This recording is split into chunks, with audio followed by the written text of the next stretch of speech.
میرے محترم بزرگوں، دینی اور ایمانی بھائیوں، نماز کے موضوع پر کل تھوڑی دیر گفتگو کی گئی تھی۔ واقعہ یہ ہے کہ نماز ایک عظیم الشان عبادت ہے، اور نماز کے ذریعے سے انسان اپنے خالق و مالک کا قرب حاصل کرتا ہے، اس کی رضا اور خوشنودی حاصل کرتا ہے۔ اور جب بندہ مومن جب نماز میں کھڑا ہوتا ہے تو گویا کہ وہ اپنے رب کے آگے، رب کے سامنے کھڑا ہوتا ہے اور اس کی تعریف کر رہا ہوتا ہے، اس کی تسبیح بیان کر رہا ہوتا ہے۔ ہمیں یہ غور و فکر کرنا چاہیے کہ کیا ہم نماز کا حق ادا کر رہے ہیں، یعنی جو ہم نماز میں اللہ تبارک و تعالیٰ کی تعریف بیان کرتے ہیں وہ کس انداز سے بیان کرتے ہیں۔ ہمارا آج معاملہ یہ ہے کہ بس خانہ پوری کرتے ہیں، جلدی جلدی نماز پڑھتے ہیں، اور ایسا محسوس ہوتا ہے کہ مسجدوں میں ہمارا دل نہیں لگتا، 5 منٹ کے لیے حاضر ہوتے ہیں اور فوراً بھاگنے کی کوشش کرتے ہیں۔ ایک بادشاہ وقت کے سامنے، ایک ایم پی یا ایم ایل اے کے سامنے جب کوئی حاضر ہوتا ہے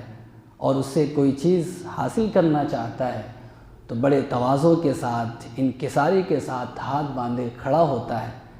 اور بہت ٹھہر ٹھہر کر بڑے ادب کے ساتھ، بڑے سلیقے کے ساتھ اس سے گفتگو کرتا ہے۔ تو جو خالق کائنات ہے، جو تمام چیزوں کا بادشاہ ہے، وہ بادشاہ حقیقی ہے، اس کے دربار میں ہم حاضر ہوں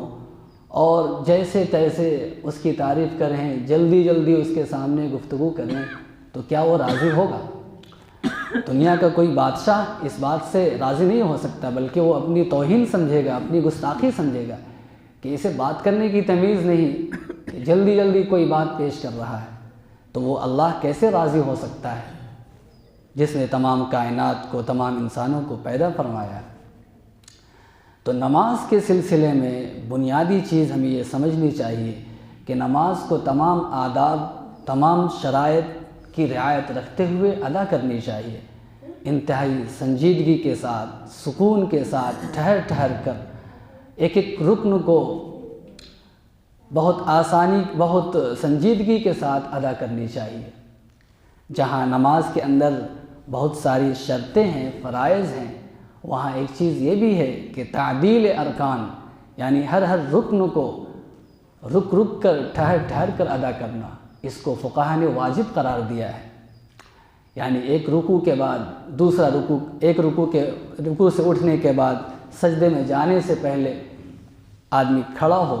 اور کم از کم اتنی دیر کھڑا ہو کہ اس میں ایک مرتبہ جو ہے تسبیح پڑھی جا سکے، اور دوسرے سجدے سے پہلے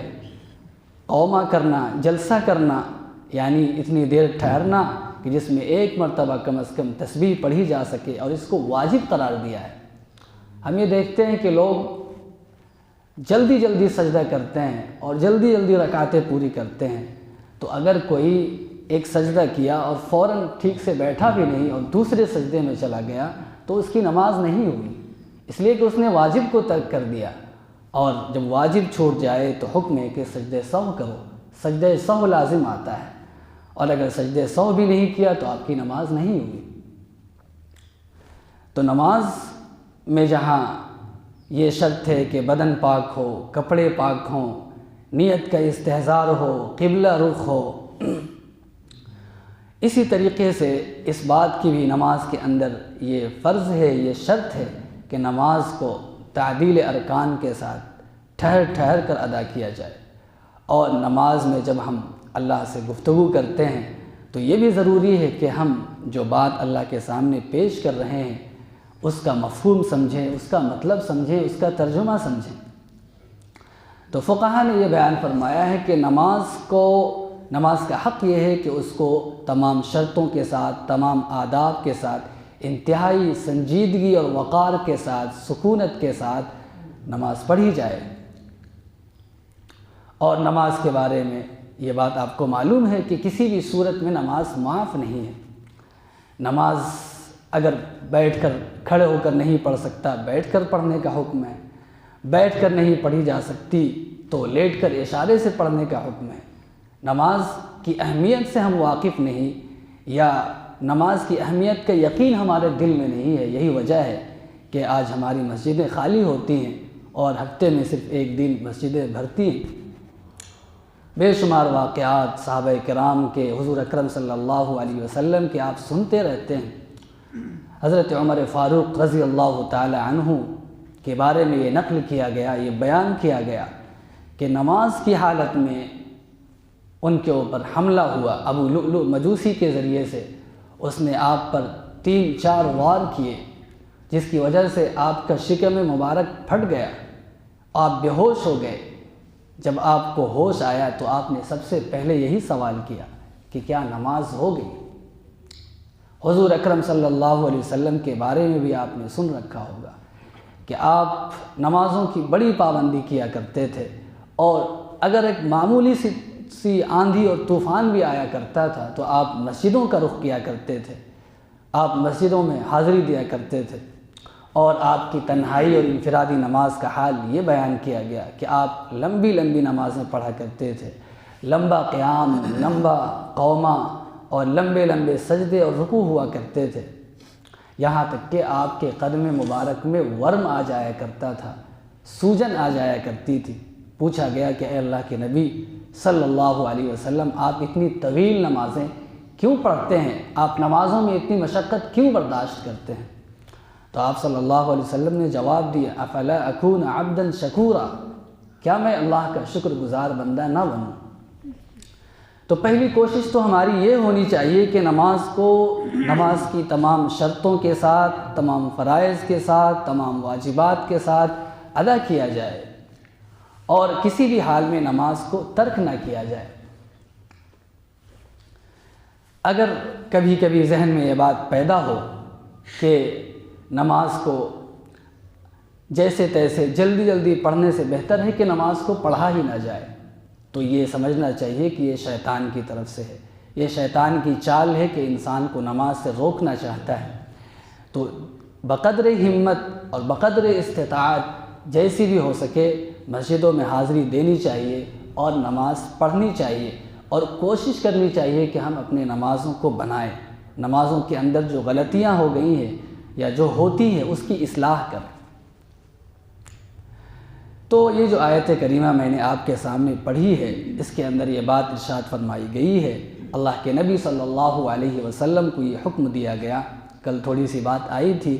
کہ کتاب کی تلاوت کیجئے، اس کے احکامات اور اس کے فرامین کو لوگوں کے سامنے پڑھ پڑھ کر سنائیے۔ مشرکین اور کافرین کی طرف سے جو اعتراضات کیے جا رہے ہیں، جو شبہے پیش کیے جا رہے ہیں قرآن مجید کے وحی ہونے پر، آپ کے نبی ہونے پر، اس کا جواب قرآن میں دیا گیا ہے، اس کو آپ لوگوں کے سامنے واضح کیجئے۔ پھر یہ حکم دیا گیا وَأَقِیمِ الصَّلَاةَ، اور نماز قائم کیجئے۔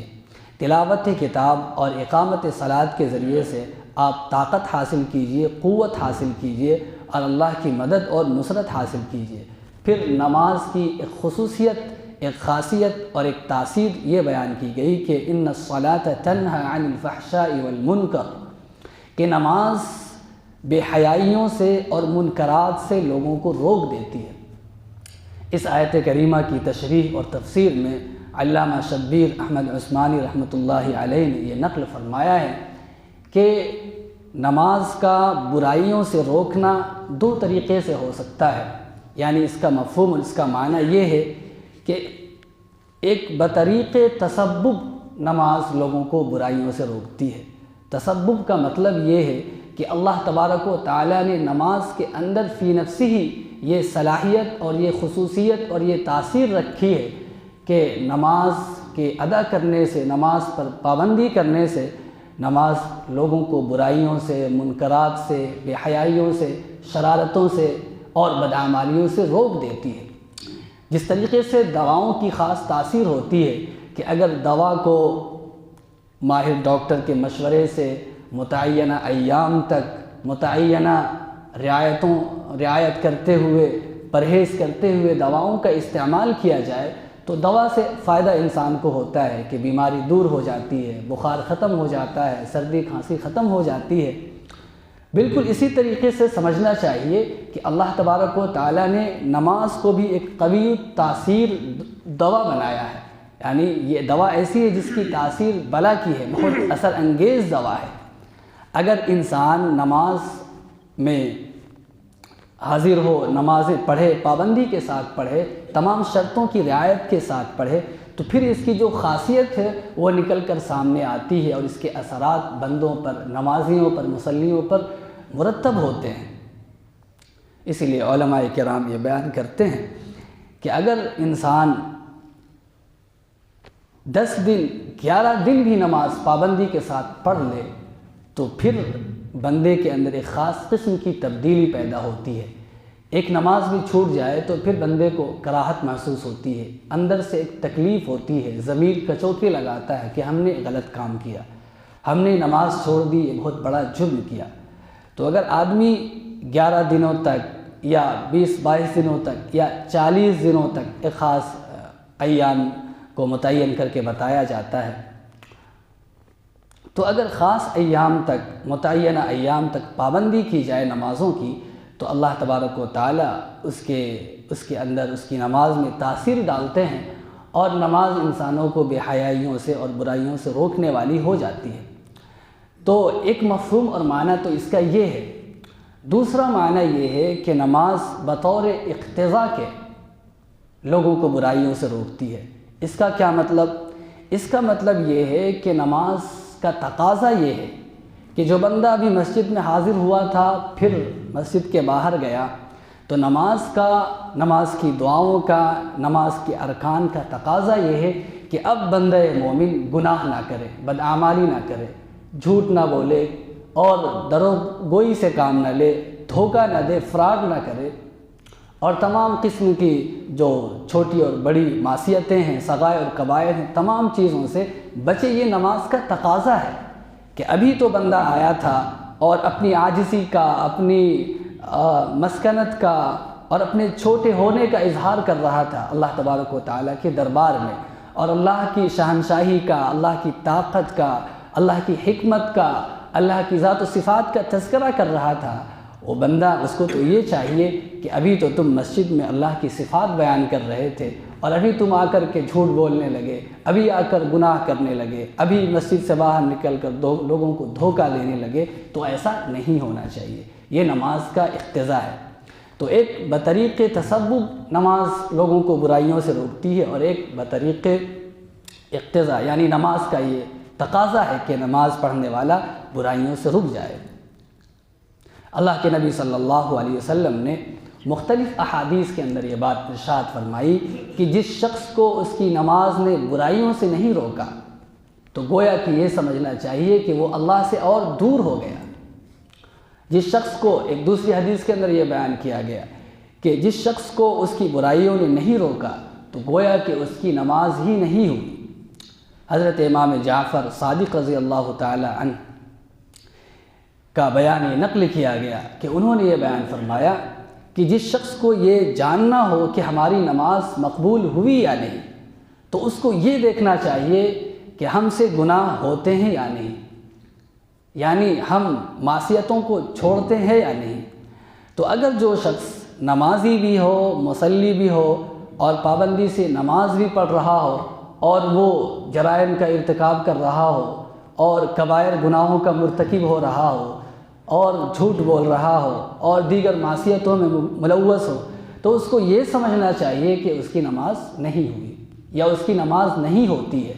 مطلب یہ ہے کہ نماز کو جس انداز سے پڑھنا چاہیے، نماز کا جو حق ہے، وہ حق وہ ادا نہیں کر رہا ہے۔ یہی وجہ ہے کہ نماز کی خاصیت اور تاثیر اس کے اوپر مرتب نہیں ہو رہی ہے۔ میں نے ابھی عرض کیا کہ جیسے دواؤں کی خاص تاثیر ہوتی ہے، اس طریقے سے اللہ نے نماز کے اندر تاثیر رکھی ہے۔ تو جب دواؤں کو پرہیز کے ساتھ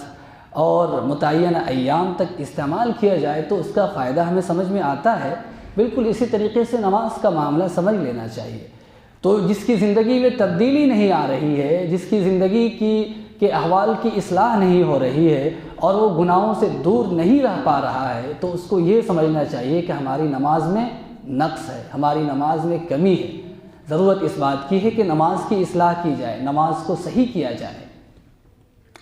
تو یہ بات علماء کرام نے بیان فرمائی ہے۔ اس کے بعد اللہ تبارک و تعالیٰ کے ذکر کا تذکرہ کیا گیا ہے، اور یہ بات ارشاد فرمائی گئی ہے کہ اللہ کا ذکر ایک بہت بڑی چیز ہے، اور اللہ تبارک و تعالیٰ تمہارے اعمال سے خوب